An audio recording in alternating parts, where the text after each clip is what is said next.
ಇತ್ತೀಚೆಗೆ ಮಕ್ಕಳು ಅತಿ ಹೆಚ್ಚಾಗಿ ಮೊಬೈಲ್ ಬಳಕೆ ಮಾಡ್ತಾ ಇದ್ದು ಅದರಿಂದ ಆರೋಗ್ಯದ ಮೇಲೆ ದುಷ್ಪರಿಣಾಮ ಬೀರ್ತಾ ಇದೆ. ಅದರಲ್ಲೂ ಕೂಡ ರಾಜ್ಯದಲ್ಲಿ ಮಕ್ಕಳು ಹಾಗೂ ಯುವಕರಲ್ಲಿ ಹೃದಯಾಘಾತ ಪ್ರಕರಣಗಳು ಕೂಡ ಹೆಚ್ಚಾಗ್ತಾ ಇವೆ.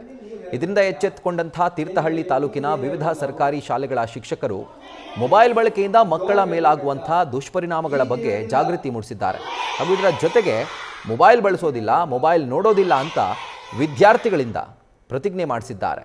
ತೀರ್ಥಹಳ್ಳಿ ತಾಲೂಕಿನ ಹೊನ್ನೆತಾಳು ಮತ್ತು ಸೀಬಿನಕೆರೆ ಸರ್ಕಾರಿ ಶಾಲೆಯ ವಿದ್ಯಾರ್ಥಿಗಳಿಗೆ ಈ ರೀತಿಯಾಗಿ ಶಿಕ್ಷಕರೇ ಜಾಗೃತಿ ಮೂಡಿಸಿದ್ದಾರೆ.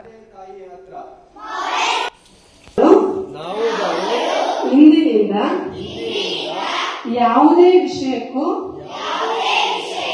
ಮೊಬೈಲ್ ಅನ್ನು ಬಳಸುವುದಿಲ್ಲವೆಂದು ಹಾಗೂ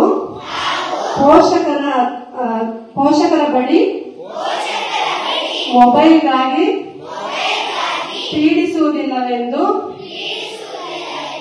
ಈ ಮೂಲಕ ಪ್ರತಿಜ್ಞೆ ಸ್ವೀಕರಿಸುತ್ತಿದ್ದೇವೆ. ಎಲ್ರಿಗೂ ನಮಸ್ಕಾರ. ಈ ದಿನ ನಾವು ನಮ್ಮ ಶಾಲೆ ಮಕ್ಕಳಿಗೆ ಮೊಬೈಲ್ ಬಳಸೋದಿಲ್ಲ ಅನ್ನೋದ್ರ ಬಗ್ಗೆ ಒಂದು ಪ್ರತಿಜ್ಞೆಯನ್ನ ಹೇಳ್ಸಿದೀವಿ.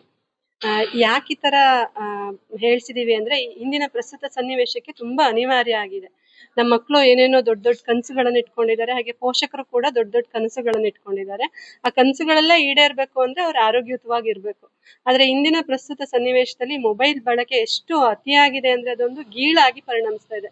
ಕೆಲವೊಂದ್ ಸಂದರ್ಭದಲ್ಲಿ ಮಕ್ಕಳದ್ದು ಒಂದಷ್ಟು ವಿಡಿಯೋಸ್ ಎಲ್ಲ ನೋಡ್ಬೋದು. ಅವ್ರ ನಿದ್ದೆಗಣ್ಣಲ್ಲೂ ಸಹ ಕೈ ಮೂವ್ಮೆಂಟ್ಸ್ ಹಂಗೇನೆ ಹೋಗ್ತಾ ಇರುತ್ತೆ. ಅಷ್ಟು ಅಂದ್ರೆ ಅಡಿಕ್ಷನ್ ಏನು ನಾವು ಬೇರೆದೆಲ್ಲ ದೊಡ್ಡವರಿಗೆ ಮದ್ಯಪಾನ ಆ ರೀತಿ ಅಡಿಕ್ಷನ್ ಆದ್ರೆ ಮಕ್ಕಳಿಗೆ ಮೊಬೈಲ್ದೇ ಅಡಿಕ್ಷನ್ ಆಗಿ ಹೋಗಿದೆ. ಅದರಿಂದ ಹೊರಬರದೆ ಹೋದಂತ ಸಂದರ್ಭ ಆದ್ರೆ ನ್ಯೂಸ್ ಫಸ್ಟ್ ನಿರ್ಭೀತಿಯಿಂದ ನಿಮ್ಮ ಪರವಾಗಿ.